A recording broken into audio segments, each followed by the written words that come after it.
Hi மக்களே, சின்னஞ்சிறு கிளியே சீரியல் மே 13, 2026 என்ன நினச்சின்னு பார்க்கலாம். அதுக்கு நம்ம channel Tamil serial talk subscribe like பண்ணிக்கோங்க. பெல் ஐக்கானும் கிளிக் பண்ணிக்கோங்க. ஹை பட்டனையும் தட்டி விடுங்க. சிவா பாண்டிகிட்ட கேட்டுட்ருக்காரு.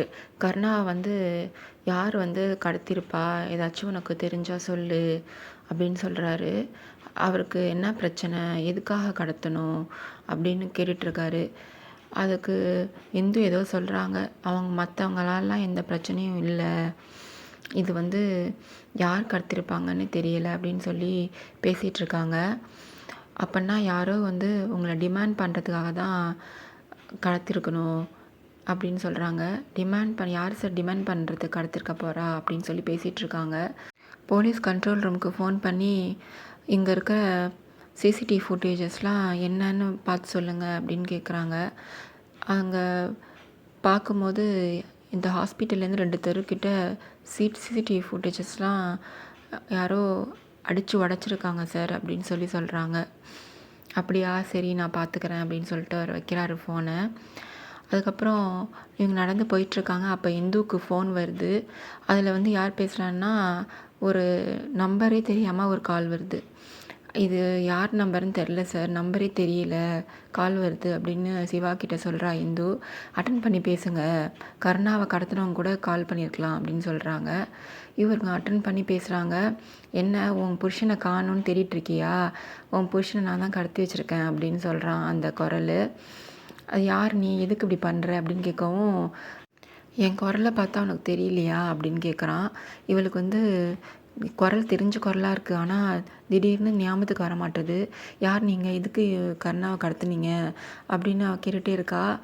நீ துடிக்கிறத பார்க்கணும், நீ கருணாவை பிரிஞ்சு, அதனால தான் நான் கடத்தினேன், நீ இன்னுமா என்னை கண்டுபிடிக்கல அப்படின்னு சொல்லிகிட்டு இருக்கும் போதே கண்டுபிடிச்சலா, ஏய் நீ கதிர் தானே அப்படின்னு சொல்கிறா.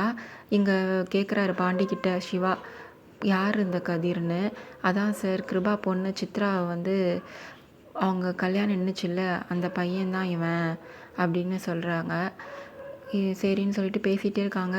கருணாவை காமிக்கிறான். கருணா மயக்கத்தில் வச்சுருக்கான். முகத்தில் மட்டும் பிளாஸ்டிக் கவர் போட்டு மூடி வச்சுருக்கான்.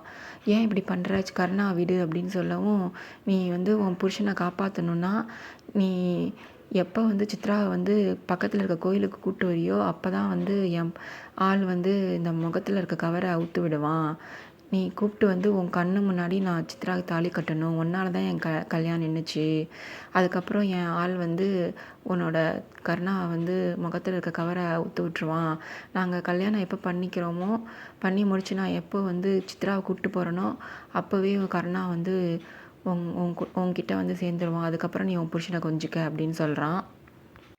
சிவா ஃபோன் பேசிகிட்டு இருக்கும் போதே இந்து நம்பரை அனுப்பிச்சு கண்ட்ரோல் ரூமுக்கு இந்த கால் எங்கேருந்து வந்திருக்கு, எந்த ஏரியா, என்ன அட்ரஸ்ன்னு சொல்லுங்கன்னு சொல்கிறாரு. உடனே அங்கேருந்து சொல்கிறாங்க அந்த கண்ட்ரோல் ரூம்லேருந்து, சார் இது சேட்டலைட் ஃபோனு, இதில் யார் எங்கேருந்து பேசுகிறாங்கன்னு எப்படி கண்டுபிடிக்க முடியாது அப்படின்னு சொல்கிறாங்க. இந்து ஃபோனை பேசி முடித்தோடனே, அவன் என்ன அவ்வளோ பெரிய ஆளா, சேட்டலைட் ஃபோன்லேருந்து பேசுகிறான் அப்படின்னு சொல்லவும், சார் அவன் ஒரு பைத்தியக்காரன் சார், ஒருத்தவங்களை பழி வாங்கணுன்னா அவன் என்ன வேணாலும் பண்ணுவான் அப்படின்னு சொல்கிறான் பாண்டி.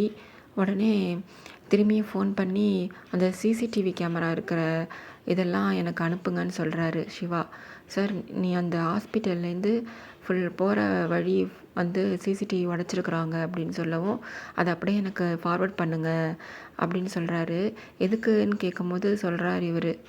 இந்து கேட்கும்போதுக்கு எங்கே பக்கம் அவங்க கூப்பிட்டு போயிருக்காங்களோ அந்த வழியில் தான் சிசிடிவி கேமரா உடச்சிருக்காங்க, அந்த பக்கம் போனாவே தெரிஞ்சிடும் நம்ம கருணா எந்த பக்கம் கூப்பிட்டு போயிருக்காங்கன்னு சொல்லி.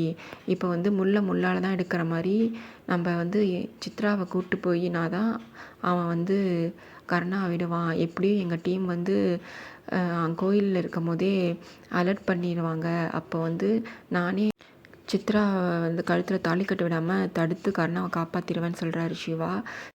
சித்ரா ரொம்ப சின்ன பொண்ணு சார், எப்படி அவன்கிட்ட காப்பாற்றுறது அப்படின்னு சொல்லவும், என் மேல் நம்பிக்கை வைங்க, கண்டிப்பாக நான் சித்ராவை காப்பாற்றுவேன், அந்த கதிரை பிடிப்பேன் அப்படின்னு சொல்கிறாரு. இவங்க போய் டாக்டர்கிட்ட பேசுகிறாங்க. சார் முகத்தில் பிளாஸ்டிக் கவர் போட்டால் எத்தனை மணி நேரம் அவங்க வந்து தாக்கு பிடிப்பாங்கன்னு கேட்குறதுக்கு, அவங்க லங்ஸ் நல்லபடியாக இருந்துச்சுன்னா, அவங்க தண்ணி அடிக்காதவங்க இருந்தாங்கன்னா கொஞ்சம் நேரம் தாக்கு பிடிப்பாங்க அப்படின்னு சொல்லவும், சார் 30 வயசு ஒரு ஆள் ஹெல்த்தியான ஆள் எவ்வளோ நேரம் தாக்கு பிடிப்பாங்கன்னு கேட்கவும், 2 மணி நேரம் தாக்கு பிடிப்பாங்க அப்படின்னு சொல்கிறாரு டாக்டர். சரி சார், ஒரு எமர்ஜென்சி, நான் போயிட்டு வந்து உங்கள்கிட்ட பேசுகிறேன்னு சொல்லிட்டு வெளில வந்து, நமக்கு இன்னும் 2 மணி நேரம் டைம் இருக்குது, அதுக்குள்ளே நம்ம கருணாவை கண்டுபிடிச்சாகணும் வாங்க அப்படின்னு போகிறாங்க. அப்போ தான் கிருபா வீட்டில் வந்து கிருபா அப்பா வந்து வீல் சேரில் வச்சு தள்ளிட்டு வராங்க. இதே கருணாவாக இருந்தால் என்னை ரொம்ப நல்லா பார்த்துருப்பான், அவன் அவன் இல்லாத கஷ்டமாக இருக்குது அப்படின்னு சொல்லி பேசிகிட்டு இருக்காரு ஜெயந்திகிட்ட. அப்போ வந்து திவாகரும் கிருபாவும் வந்து உட்காராங்க சோஃபாவில். டேய் கிருபா, கருணாக்கு என்ன தாண்டா ஆச்சு, என்னையாச்சும் கூப்பிட்டுப்பாங்களாண்டா, அவனை நான் பார்த்துட்டாச்சும் வருவேன்ல, உனக்காக அவன் எவ்வளோ பண்ணியிருக்கான், 2 தடவை அவன் உயிரை காப்பாற்றிருக்கான், என்னை வந்து சட்டை போட்டு எங்கேயாச்சும் கூப்பிட்டு போகிறதுலேருந்து அவன் தான் பார்த்துட்டு இருந்திருக்கான், அவனை நான் பார்க்கணும், என்னை கூப்பிட்டு போங்க ஹாஸ்பிட்டலுக்குன்னு சொல்கிறாரு. இப்போ இந்த வீல் சேரோட போயே ஆகணுமான்னு திவாகர் கேட்குறாரு. அப்பா கொஞ்சம் அமைதியாக இருங்க, அவன் சீக்கிரமாகவே டிஸ்சார்ஜ்லாம் ஆகி வந்துடுவான், அப்புறம் பார்த்துக்கலாம், சும்மா இருங்க அப்படின்னு சொல்லி கிருபா அவரை போக விடாமல் தடுக்கிறான். அப்போ ஒரு ஆள் வராரு கட்சியிலேருந்து. என்ன இவ்வளோ தூரம் வந்திருக்கீங்கன்னு கேட்குறாரு கிருபா.